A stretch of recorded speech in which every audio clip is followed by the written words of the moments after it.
The woman was sitting in her car. Her breathing was getting heavy. She kept reaching into her purse, searching for something, but couldn't find it. At that very moment, a flower seller came by with his little daughter. He said, "Please buy some flowers." But as soon as he noticed the woman's condition worsening, he quickly reached into her purse, pulled out an inhaler, and tried to help her use it. Unfortunately, the inhaler was expired. He immediately said, "This is expired. Don't worry. Please stay calm. I'll bring a new inhaler right away." New inhaler. He handed it to the woman, and as soon as she used it, her breathing eased, and she began to recover. Grateful, the woman said, "Because of you, I feel better. Thank you so much. You saved me." She then tried to give him some money. Asked, "What do you do?"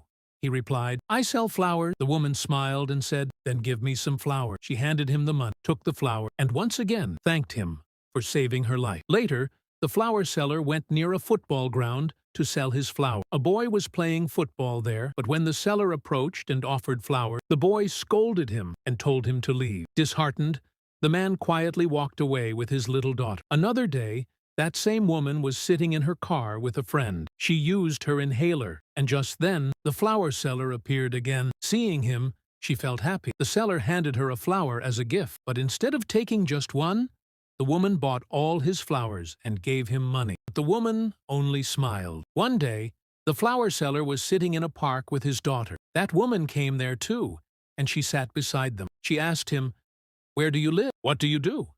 He replied, "I live here with my daughter, and I survive by selling flowers." The woman looked at his daughter with affection, stroked her head, and said warmly, "She's such a beautiful girl." Then she got up and left. Another day, the flower seller was sitting, looking worried, scratching his head while his little girl slept beside him. Just then, the same woman arrived and asked gently, "Why do you look so troubled?" The man stood up, smiled faintly, and offered her a flower as a gift. The woman said, "Pick up your daughter.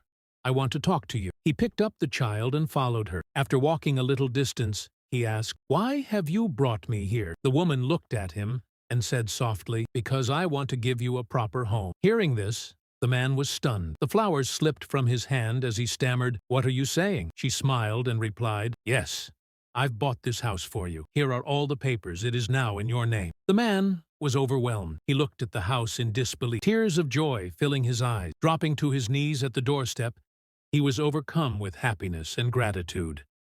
He thanked the woman again and again. She gently lifted him up, handed him the keys, and gave her a flower, but she gave him a home, and a new life began.